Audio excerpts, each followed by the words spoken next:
All right, welcome to Refuge Bible Study. Yeah. All right. A couple announcements. This coming Sunday, we are meeting for all of our normal activities in the afternoon and stuff. I know with it being around spring breaks, some of that might be a little up in the air, kind of wondering, are we meeting or not? We are meeting this coming Sunday for our afternoon stuff. But next Wednesday for Refuge, we are not meeting. Just letting y'all know that now.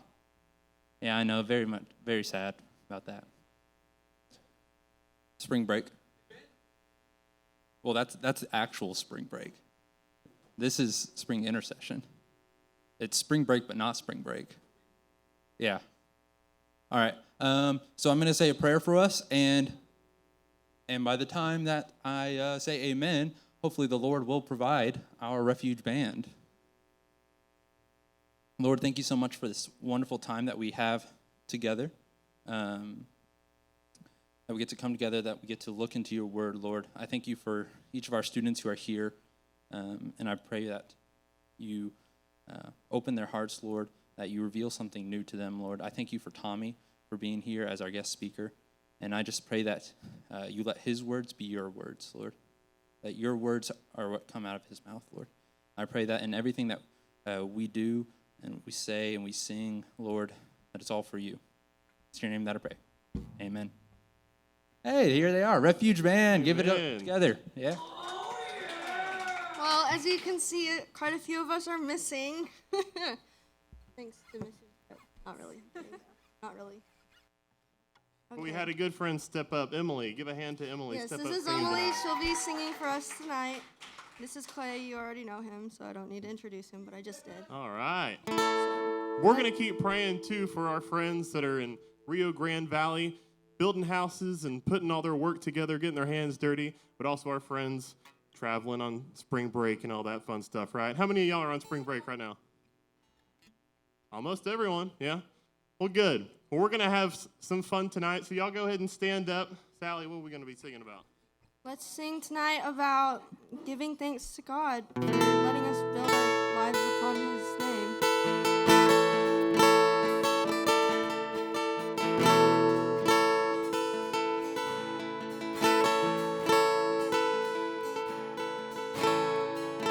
Worthy of every song we could ever sing. Worthy of all the praise we could ever be. Worthy of every breath we could ever be.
that out.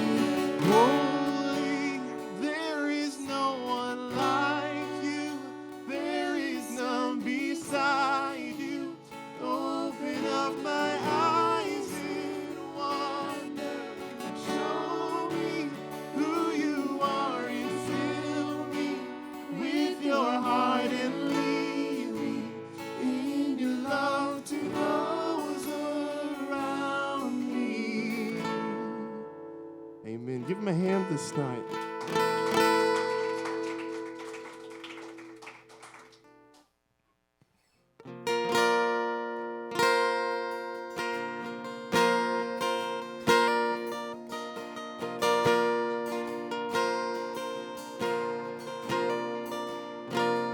I love you, Lord, for your mercy never fails me all my days.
It's your endless love pouring down on us.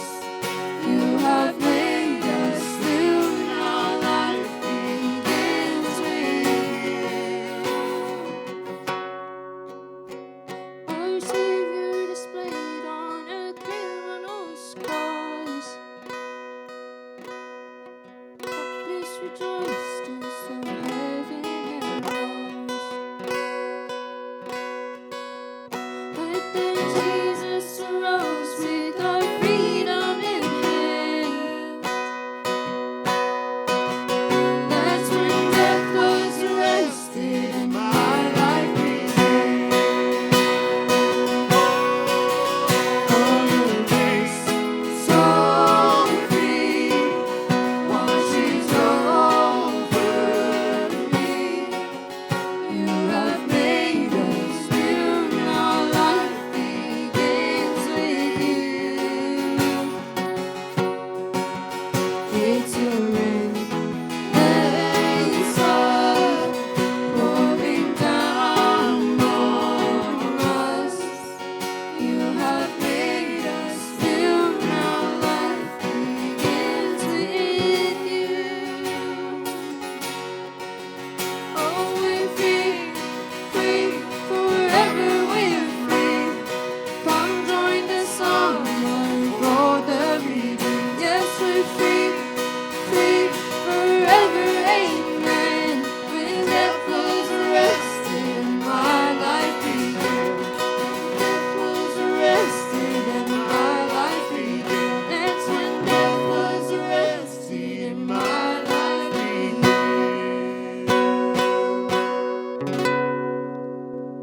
Please pray with me. Dear Heavenly Father, thank you so much for letting us come here to worship you, Lord. Thank you for thank you for providing us the place to do it, Lord. And God, give us the ears to hear tonight and the hearts to listen. Lord, let us take what's taught tonight and apply it to our lives and not just to today. In your heavenly name I pray. Amen.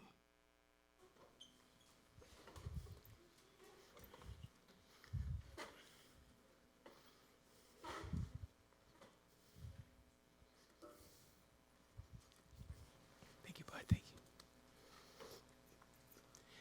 Thank you. Thank you, musicians. Let's clap for them again. Love that. So blessed to have a place to come and worship, be with our friends. Hear some good word. All the lights are back on. I can see their faces now. How are y'all doing? Good. My name's Tommy. What's yours? I heard like 4 names. Okay, my name's Tommy. What's yours? Here and there. Huh? Go ahead. It's a noun. It's a proper noun. I'm glad y'all are here, and I'm glad to be here. My name's Tommy. The person who normally would be here, maybe delivering an inspiring message that would make you think, ponder, maybe cry, I don't know. They're gone. They're on a mission trip. They're like at the Texas-Mexico border doing magic stuff. It's pretty, not magic, but like magical mission work. It's really good stuff. Better late than never. Or I should say better late than later. Hi, Johan. Good to see you, bud. I'm glad he's here. Okay, so my name's Tommy. I go to this church. I've been going to this church for like 25 years with my wife, and I've been working in the youth for like 20 years. It's been really good stuff. Zach's my friend. He was in the youth. He's one of my Sunday school kids, and Johan's one of my Sunday school kids, and yeah, it's good stuff. I'm glad to be here. I'm glad to meet some of y'all. Like I said, normally I'm not here, but if you come back, not next week, because there's no refuge next week, but in 2 weeks, you'll get a little sweet reunion. If you're new here, because I know there's some visitors now, a little sweet reunion with Mike and the rest of the kids who are on mission right now. So, but I've got a little bit of message. I can't believe they let me do this. They let me come up and talk and everything. After the last incident that happened up here, I can't believe they let me do this again. This is where you're supposed to say, like, what happened? I can't talk about it. Per the settlement, I can't talk about it. I'm just kidding. I'm being silly. It's a good opportunity to be here. Do y'all remember COVID? Do y'all remember that? The pandemic and everything? What happened to that? What happened to COVID? Okay, when you think back, because it's been like 2 years, when you're going to think back, because you're going to be 14 or 16 or 25, what are you going to remember most about COVID this whole time? You had to stay at home. The mask. What about you? I know. Do you miss them? Is this better or is it worse? You're right. It's really odd not seeing people's faces, not having interactions, and in school. And I can't even imagine it for y'all, because if you're going to school, it's even been more of an extreme kind of adjustment. So anyway, for me, the pandemic has meant learning TikTok dances. So what I've done is I've prepared some of my favorite. And if you know these, I want you to come up now and do them with me, okay? I'm just kidding. There's no TikTok dances. But I've been watching some TikTok, and I try to measure myself, because you can get lost in it. It's definitely a time stealer. It will steal your time and your focus. So I encourage you to limit it, budget your time. But not just the dances, but the hacks. So I follow a couple people who have these little life hacks with TikTok, and so you need to click on it and they show you things. I have learned so much in the last 2 years of just life hacks. So I'm going to share a couple with y'all one of them was, did you know that you can clean your bathtub with an orange and sugar? You can put sugar on orange, you can scrub, you can clean your bathtub with that. I've been doing that. I found that you're supposed to put your deodorant on at night, not in the morning when you get dressed and shower. You're supposed to put it on the night before. Did y'all know that? You should, apparently some kind of chemical, something happens and you're supposed to put it on. I didn't know this. Did you know that after you brush your teeth, you got the whole toothpaste thing going on, it's all foamy. You're supposed to just spit that out and leave the rest in there? You're not even supposed to gargle all that out. You're supposed to leave it in there? Did you know that? You should be writing this stuff down. I don't know why you're not writing this down. Here's another good hack too. Is anyone, when their alarm goes off in the morning, you ever hit the snooze button? Twice, three. My wife does it twice, three. There's a hack for fixing that. If you that's an alarm clock. See the snooze? I didn't know that. You can do that. That's legal. You can actually do that. You can actually. Well, I mean, look at that. You're not going to snooze, are you? What?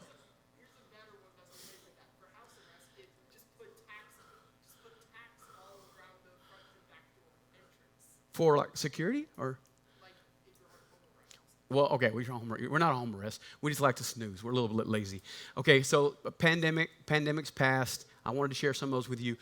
We're not here really to talk about TikTok. We're not here to talk about snoozing on your alarm. We're here to talk about the second book of Timothy, the second letter that Paul wrote to his friend Timothy. So we're going to talk about 2 Timothy, the first chapter.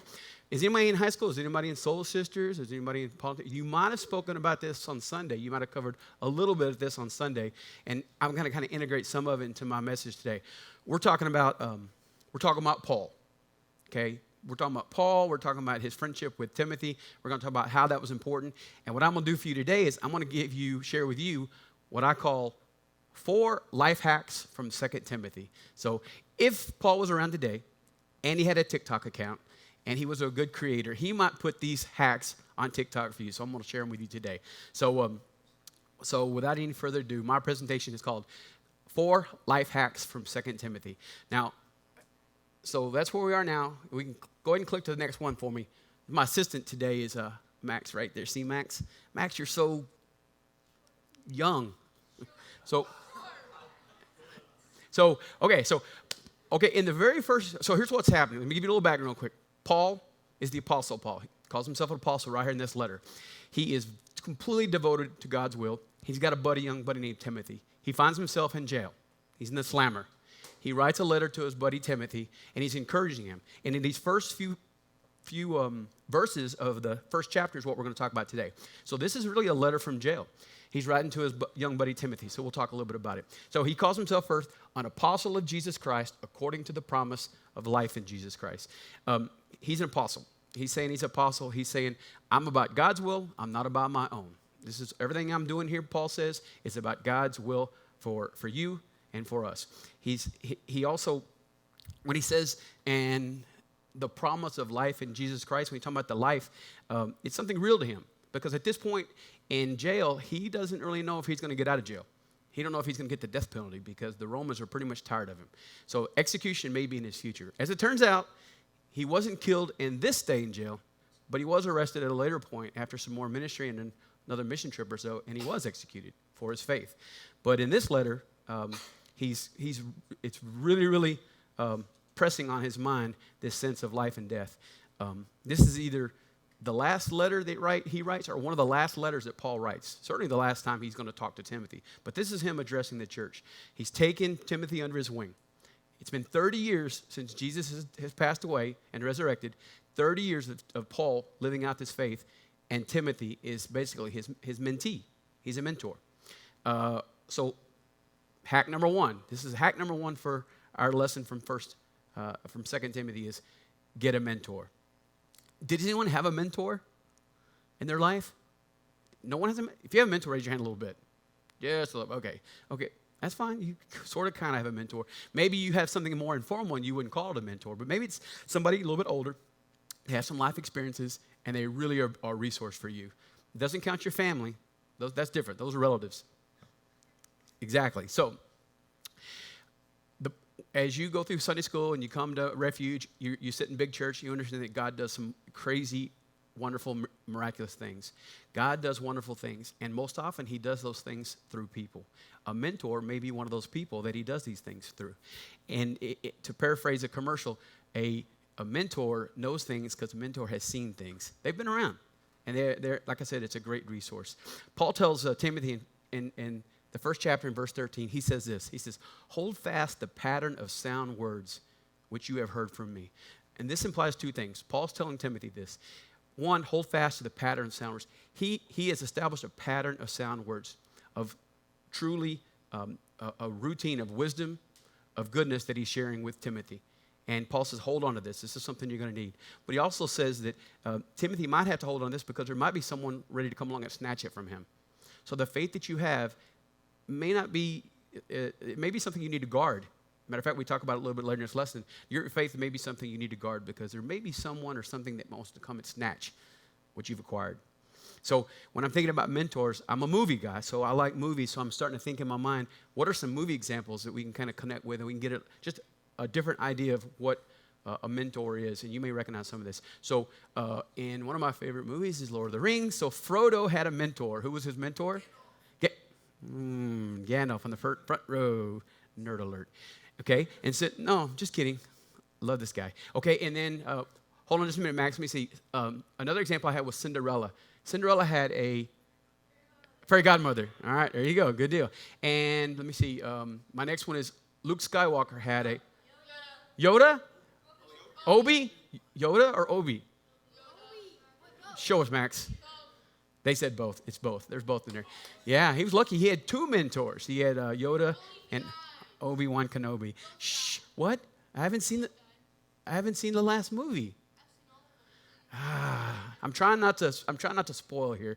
Okay, so in the Marvel Cinematic Universe, I'm not a nerd. You may know anything about Marvel and the whole hero thing and how? Yeah, I'm not all in. Y'all know all this? Oh, sorry about that. Okay, well, so I want an example from that, so I picked Spider-Man because Spider-Man, Peter Parker, his mentor was. Oh wow, y'all could teach this. It was Tony Stark, exactly. Yeah. So Spider-Man needed Iron Man. So y'all seen all the movies? Can I spoil or not? Y'all spoil? Well, I won't because there may be a couple people who want to see all 21 movies. But somebody pointed this out to me. Listen, somebody pointed this out to me, that in the movies that they share together and they're on screen together, where it's Peter Parker and Iron Man, Spider-Man, all their names, I don't know. Throughout every scene that they're together, Spider-Man calls him Mr. Stark. Mr. Stark, throughout the whole evolution of all these movies. In their last scene together, I'm just saying, he calls him Tony. Only one time in the whole series of these movies. This was a mentorship. This was a relationship that started where it was a give and take. He called him Spider Boy at one time. He said, no, I'm Spider-Man, right? They had a really good relationship, and they grew with each other. And it was a win-win for them. Toward the end, he called him Tony because it came a real friendship. This is something that Paul and Timothy would have experienced too. In their life together and in their relationship, they would have become true friends. Let's go back to Paul and Timothy real quick. What's their backstory? Do you know their backstory? You know Paul and Timothy's backstory a little bit. You probably heard it, but I'm going to review it for you real quick. So according to Timothy in the book of Acts, it's that Timothy was doing some awesome kingdom work. He's a young man. He's doing some awesome Christian work in his town of Lystra. So Paul met him on one of his little mission trips. He left. He was hearing good things. He went back. Once again, he finds him about the work of the kingdom. He's doing really good stuff. He's consistent, and he's catching Paul's eye. And in the early verses of chapter 1, Paul gives a real shout out to Timothy's family. He talks about Timothy's mom. Her name is Eunice, I think, and his grandma's Lois. I got it reversed? I'll just say this, Lois and Eunice are his grandma and mom. You can figure out the names. We'll figure out that. That's homework for y'all. So Lois, but it's great because in the whole scheme of things, in this letter that he's writing from the Bible, for the Bible, it's going to be in our hands for thousands of years. Lois and Eunice get a little shout out because they are really just powerhouses of faith. These are really important women in the early church.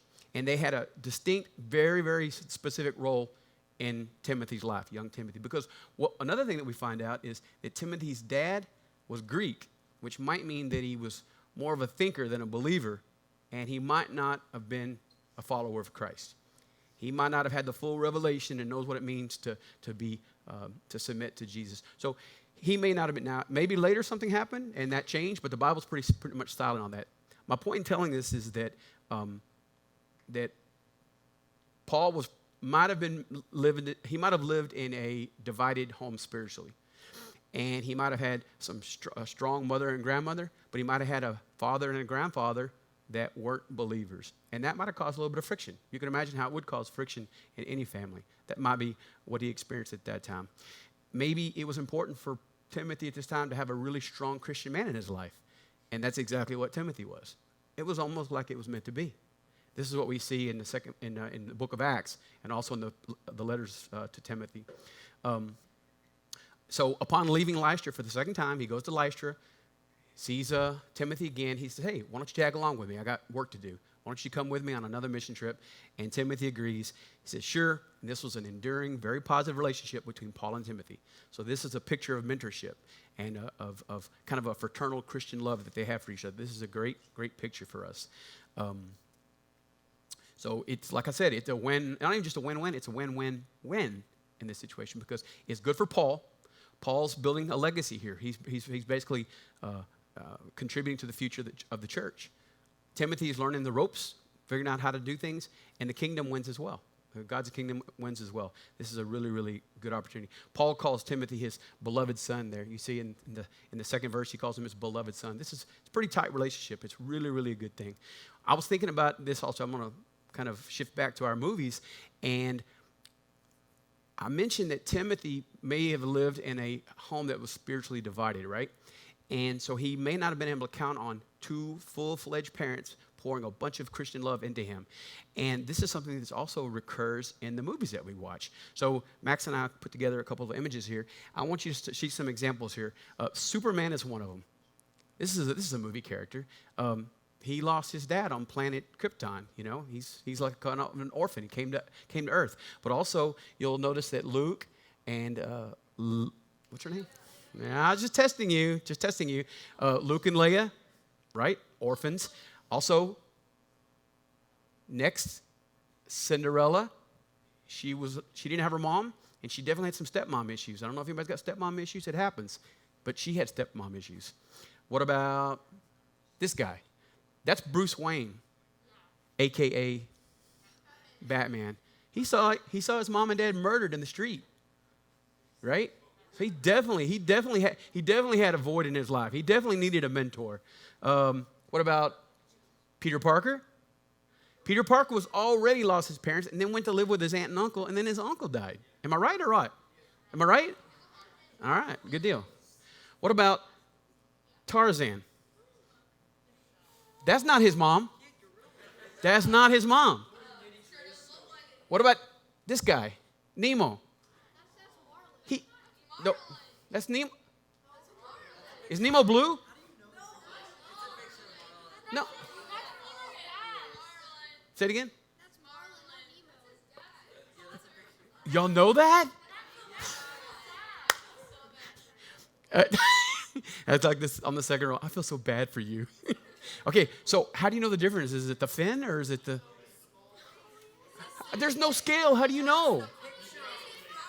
Oh, it's the shape. I was clearly underprepared for the level of nerdness that I was going to find here. I'm overwhelmed. Well, Max, I'm going to blame that on you. You didn't tell me this earlier. You're so young. All right, so what about, this next one? Is that the Little Mermaid or is that her mom? The Little Mermaid.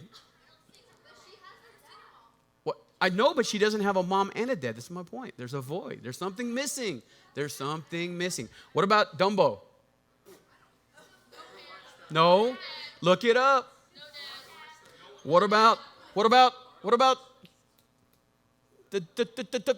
that's your cue, Max. Mowgli.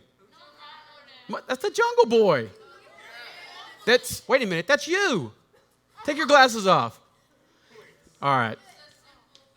What about this? What about Bambi? What about Peter Pan? What about Pinocchio? What about Belle? What about Lilo? What about the chicks from Frozen? Hey, these are all people who have an absence. Okay? These are people who are really in need of someone really mature to come along. And most of these movies, that was provided. Okay? It's a part of the story. Why does this happen?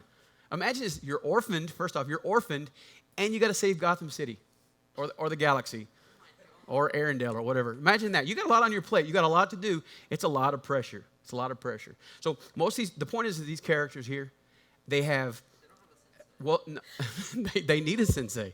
But what they need is this. If you do or if you don't, these characters that I've put all on the screen here that we put, they don't have two parents that are physically present, that are emotionally available, that are spiritually supportive. They don't have that. Okay, it's a good example. Okay, it's a good example. But they had a mentor. There's always somebody, a character, someone here that helps bring them along. So if you find yourself in an environment, a situation where you may have stepmom or stepdad issues, it happens. This is real life. You may not have someone who's really always emotionally supportive. That's fine. You may have people that are physically present. There's a whole lot of situations. It happens tons of time that young people find themselves with less than two parents that are really in a great spiritual place that are pouring into their kids. Sometimes you get caught in the gaps. That's when you need a mentor. So I think it's a great example. So a mentor like Paul did for Timothy is going to give you some guidance. It's going to be good encouragement. They're going to be very supportive. It's also accountability. It's going to keep us accountable in our walk. This is why a mentor is important. Paul writes in verse 4, we'll go to the next one. He says that he's filled with joy when I call to remembrance the genuine faith that is in you. He's recognizing that Timothy has a real faith. He's not faking it. Paul's calling out and said, this is something that's real. And don't we all want somebody to be filled with joy when they think about us? Isn't it awesome? Isn't that an awesome thought that you have somebody out there, when they think of you, Natalie, that they're filled with joy? Isn't it awesome to be greeted when you show up with a smile? Johan, is it nice when you come in and people are like, oh, Johan, as opposed to, it is good. It's good for everybody. You should greet your friends like that. You should greet them with a big smile, run to them and hug them. People need that, and you could be the one to give it. But if you have a mentor, that's what a mentor does. This is not necessarily a family member, but it's somebody who's mature, somebody who's full of the faith, and it's someone who prays for you and they love you. Get a mentor, okay? So we have a mentoring program here. It's high school, right? At the high school age, be really thinking about what it means, mentorship, okay? If you're here in high school now and you don't have a mentor, okay, this is something, because we always start back up, right? It's always something we do. I recommend you do this. Let's just say that you think, that's perfect for me. I'm a perfect candidate to have a mentor. Think of somebody in your life that would be a good mentor, someone that you would draw closer to. maybe someone that you know and your family knows, and go and ask that person, say, hey, I'm looking for a mentor. How does that happen? And then maybe they'll pray about it, and who knows? Maybe they will talk to Mike, and maybe they'll talk to their wife, and maybe they'll talk to your parent. That might be your mentor, or it may be somebody else. But mentorship is something, it's a godly thing. And it's something where two people can really, really grow together. It's good for both people. It's also, like I said, good for God's kingdom.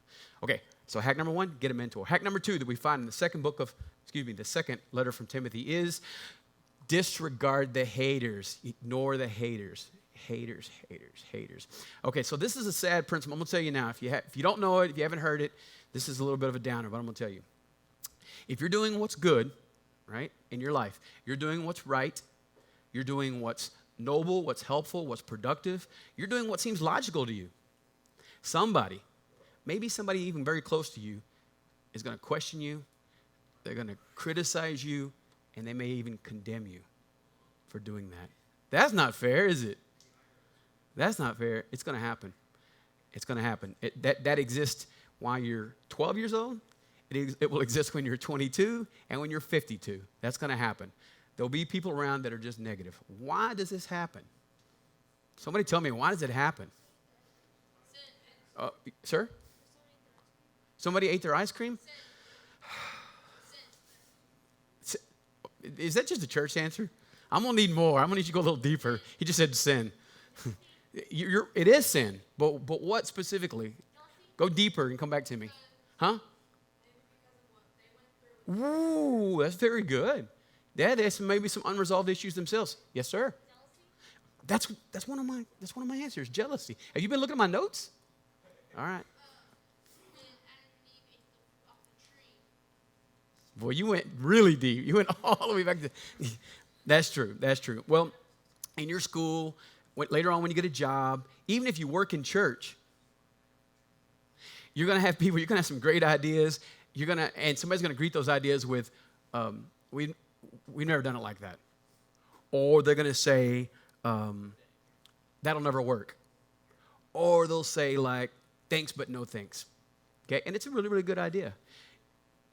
You're going to feel pressed or dismissed. You'll feel judged, and maybe even people might mock you. But the life hack from this chapter of 2 Timothy is to ignore the haters. This is something that Paul would have told Timothy. Get the names right. He would have told him this. Your success, your joy, your optimism is sometimes a magnet for just a long line of people that are going to come and scoff at you. They're going to roll their eyes at you. They might make fun of you. I know it's sad, but this is reality. So I'll give you some grown-up talk today. It's going to happen. So when you escape one little hater in your life, one's going to pop right up in their absence. You get, this guy right here. Thank you, Max. When one hater moves on, another one will come. When you've transformed one hater into someone that loves you and you love them, don't worry, somebody else will come along. It will always happen. You'll always be loved. And you'll get better at dealing with it.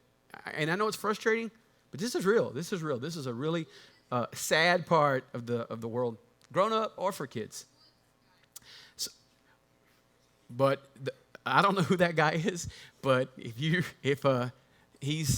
I'm probably think people are jealous of him because he's got a trophy, first off. He does have a trophy, and he's rocking an awesome mullet. So I'm thinking that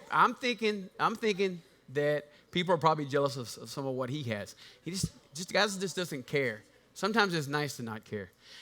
But like you said, people are filled with jealousy. They're filled with insecurity. They have what else they have? They have maybe a sense of abandonment because y'all were friends, and now you've excelled, and you are on a really, really on a high. You're going places. You made some good decisions, and you're just moving right along. And they're stuck back here. They're jealous. They feel like you've abandoned them. There's a lot of envy going on. Or maybe they got some issues and they're projecting onto you. You mean they're hating on you, but really it's something they hate about themselves. Y'all have hit on this. Y'all have actually probably had some experience with this. Hopefully you're managing the haters well, and you are not the haters yourselves. Is anybody here a hater? You can raise your hand if you are. Sometimes. It's hard. It's good to be honest, too. Well, look here. So if you are sometimes a hater, sometimes that's a shortcut. That's a shortcut.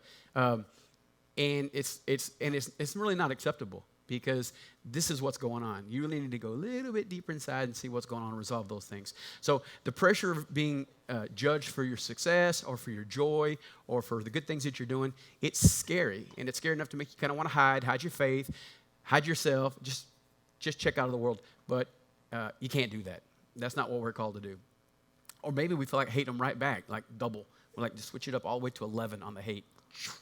But you can't do that either. That's not acceptable at all. But Paul says, when Paul says this to Timothy, he recognizes his tears. In verse 4, he recognizes his tears, and he goes, because he knows that Timothy's probably found some resistance in his walk. So he says, he recognizes that in some of the first verses. I think verse 4, he says, he acknowledges the tears that as Timothy has shed, and he knows there's been some resistance there. If Timothy had resistance, you'll have resistance. If Jesus had resistance, you'll have resistance. So Timothy, we know this, that Timothy felt scared sometimes. People were surely persecuting him. They were trying to snatch away his faith. And Paul wanted Timothy to know that his fear wasn't something that was from God. It was something here. It was all about the fruit, like you said. This comes from that. It's just something that's not part of God's plan for us to fear things like this. Fearing people who hate us, people who want us to have a setback, people who don't want us to get ahead. Paul tells him in verse 7, he says, "For God has not given us a spirit of fear, but of power and of love and of sound mind." He also goes on to say, "I am not ashamed, for I know whom I believed, and I'm persuaded that he is able to keep what I have committed to him." So this is Paul encouraging Timothy with his experiences with Jesus. So you have people that want to do you harm, or people who don't want to encourage you. How can you turn this around into something positive? I got a little quote here I like. It says, "What stands in your way can be a way." What stands in your way can be a way. Something is in your path. You can actually use that experience to persevere and to move forward. It can be an element of your persistence, and your persistence can be something that leads to an enduring faith. Persevering beyond the people that would hate you, it fortifies your faith, it strengthens your resolve, and it prepares your heart and your mind to do greater assignments, greater missions for God's kingdom. This is an exercise. This is something you'll have to deal with. And when you deal with this, and you dealt with it successfully, check, check, check, God's got something better for you ahead. So be encouraged. I like the idea of a stumbling block being a stepping stone. So the idea that anything that you could stumble on could also be something that could move you, promote you in your life, move you ahead. What stands in your way can be a way. All right. So hack 1 was get a mentor. Hack 2, ignore the haters. Hack 3, good habits. Make good habits. Prayer should be one of those. So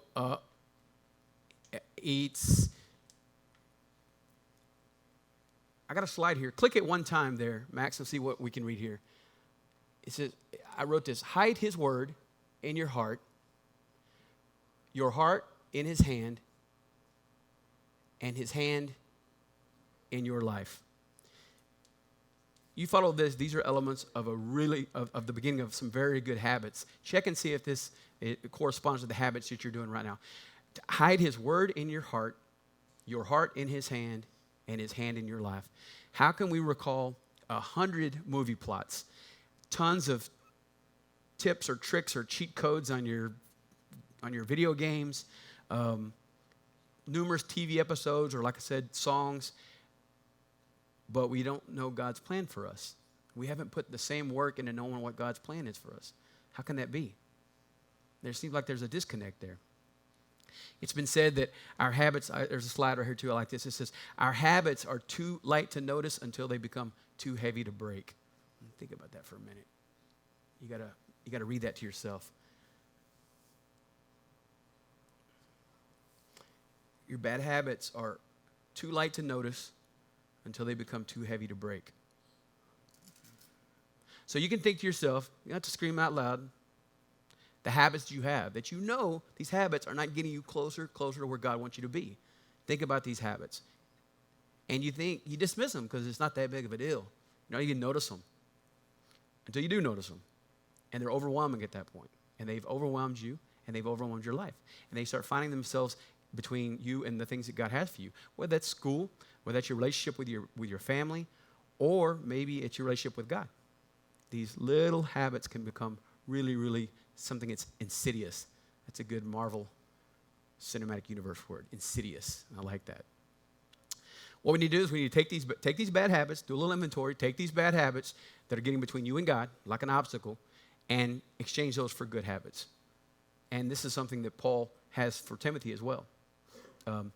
You can pray intentionally about making Jesus a priority in your life. You can pray that you'll memorize Scripture instead of hip-hop choruses. I know some people can know every word to every song, but they don't know Scripture.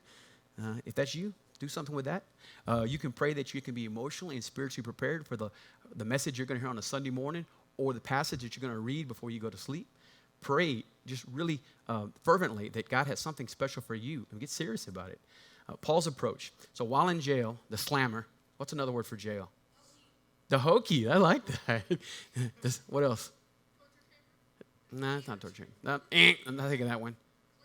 The clink. How do you know all these jail terms? Never mind. I don't want to know. Okay, I know you do. This guy knows 17 synonyms for jail. All right, you know the who's gal? You ever heard of the who's gal? Yeah, the who's gal is that's different. That's like the top floor of a hotel. That's a nice place to be. All right, let's move on. So while in jail, the clink, the slammer, the pokey, Paul couldn't preach and he couldn't lay hands on people. This is something very common for Paul. He couldn't preach, he couldn't lay hands on people, but what he could do is he could pray. And when can you pray? Are you in jail? I don't know if you've been in jail. I'm not asking that, but I know you're not in jail now, so you can pray. So he says in verse 3, he goes, without ceasing, I remember you in my prayers night and day. Paul made a habit of lifting up the people that were most precious to him in prayer. Paul was a praying man. Paul prayed a lot. We could take his example. He told Timothy the same thing. He says, without ceasing, I remember you in my prayers. He prayed. So number 3 hack, pray. Number 4 hack, pursue your purpose and avoid shortcuts. You ever shortcuts? Anybody ever try to shortcut? How do shortcuts work? Sometimes they're great, but sometimes they're not. Anybody got an example of a shortcut that didn't work? That didn't work? Oh, you got one that does. I want one that didn't work. When I was a kid, I used to do this. I don't know if you've done this or not. I'm just going to put it out there. I used to, if I had to change my pants, I would try to change my pants without taking off my shoes. Anybody ever try to do that? Change your pants without taking them? It's a mistake. Because then it takes you one time it took me 3 days to change my pants. I'm not lying. Just kidding. It didn't take me 3 days. But, you're thinking, I've shortcut. I'm too lazy to take off my shoes and tie them back. So I'm going to take my pants off over my shoes. It was miserable. Has anyone else got anything like that? Please.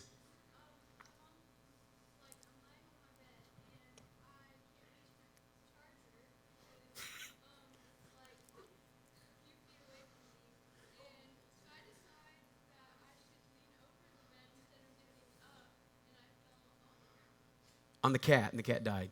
Oh, God. Okay, good. Well, don't add that to your story. I was just like freelancing. That's true. Or you want to unplug something and you don't want to go unplug it. You just pull it out from the wall like the cord. That's not a good idea either. Yes?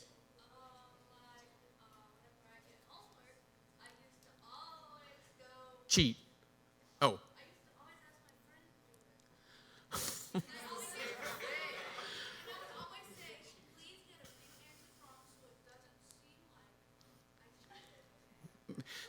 Are the answers still in the back of the textbook? On some of your textbooks? I don't know if do y'all have textbooks? I don't even know if y'all have textbooks. Do you know the story of Little Red Riding Hood? Little Red Riding Hood, she's got a picnic basket. She put some stuff in there. She put some sandwiches, some pie, some tacos, and some salsa. And she's going to meet Grandma, and her mom tells her something specific. I don't know if you know this part of the story, but her mom tells her, what does she tell her when she's going to visit Grandma? Don't eat the food, what? Don't talk to strangers, but in my version, she tells her the route to go. Go straight there. Don't take a shortcut through the woods. And she did take a shortcut through the woods, and that's where she met the wolf or wolf man or the whatever he was. Yeah, so I think the lesson there is that you obey your parents, but a little sub-lesson is don't take shortcuts. Paul tells Timothy not to take shortcuts in his faith. He tells him to be real.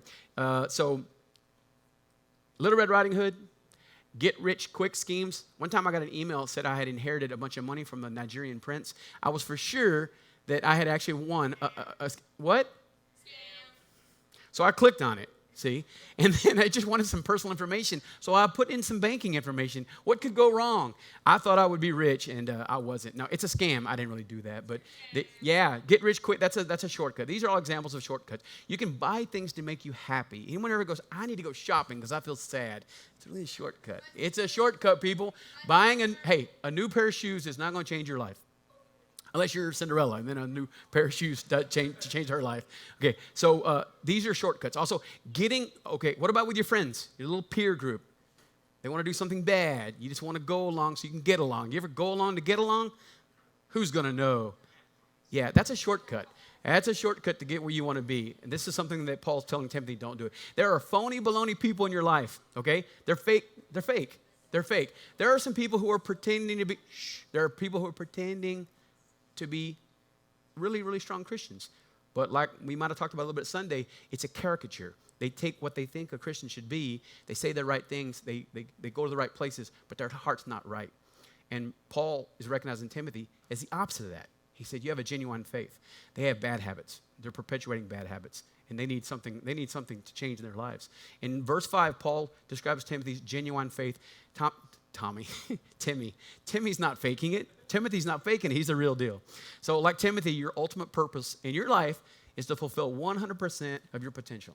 That's with and for and through God. The God who made you, the God who protects you, and the God who loves you. And you can do it without shortcuts. In verse 6, he says this right here. He says, Paul tells Timothy to stir up the gift which is in you. This is, we're in our last hack now. Remember, this is fulfilling your purpose. Stir up the gift which is in you. Stir it up. God has given you a gift, but your role is to stir it up. We're not robots. God doesn't program us, put us in some transistors. I don't even know if transistors are a thing anymore, but he doesn't put like chips in us, and then we just march on. There's an element of your own will. There's a component where you have to choose, and you have to do something. And Timothy's being told here by Paul, he says, stir up the flame. He says, stir up the gift which is in you. This is what your role is. So Timothy, no less than 24 times in his 2 letters, Timothy is told by Paul to be bold. In some version of you need to be bold. So we think Timothy might have been a little timid. He might have been a little bit scared. So Timothy needed encouragement, and Paul gave it to him. So this reminds us that God's work in us is not just, we're not just passive. God gives us a little bit of a gift. We need to stir it like a big bonfire that's kind of decaying. Somebody needs to come and stir up the logs and get the flames going again. This is something that was very important to Paul. You got to stir up the gift. So I'm going to conclude real quick. I'm thankful for Paul's wisdom. I'm glad that he wrote these letters from the clink, the pokey, the jail, or whatever, so that we can, almost 2,000 years later, we can actually benefit from the wisdom that Paul had for Timothy as well. So here's the 4 things. Zach's going to come up real quick, but here's the 4 things. Think about a mentor. What a mentor would be. If you got one, thank them. Second is, what was the second one? Ignore the haters. Haters are going to hate. The third one, develop good habits. Make some good habits, and no shortcuts. And finally, it is pursue God's purpose in your life. Paul, wait a minute. Zachary Moore, come on up. That's all I have for y'all. It's good to see y'all today. Maybe I can come back. I'm going to be back here in about 2 years, so y'all be here, okay? Yo, I still can't get over the fact that they didn't answer your question at the very beginning when you asked what their names were. Yeah. No one said your name. About 4 of them said their names. Okay. I'll get back with y'all later. All right. Well, thank you, Tommy. Yes. All right. Yes. Thank you, Tommy, for leading us today. Couple of things, like I said at the beginning, we will be meeting this Sunday for evening or afternoon activities. Yeah, 4 o'clock is still afternoon. Yeah, right? Yeah. It's right in between there. Yeah. But we will not be meeting this coming Wednesday for Refuge. Yeah, I'm gonna say a quick prayer for us, and then we'll have snacks across the hall, and the gym will be open as well. Lord, thank you so much for this time that we get to come together, Lord. I thank you for this time to study 2 Timothy and what Paul had sent to Timothy, Lord, and that the life hacks that we can draw from it, Lord. I just pray that as we go from here that we're able to utilize these, Lord, to put your word into action in our lives, Lord. not taking a shortcut, but Lord, but looking to you in all that we do. Lord, I pray for those that are on our mission trip, and I just pray that they've had a good week, and that they've done great and efficient work, Lord, and that they've been safe while doing it. I just pray that you continue to give them safety on their the rest of their time there and their travel back. It's your name that I pray. Amen. All right.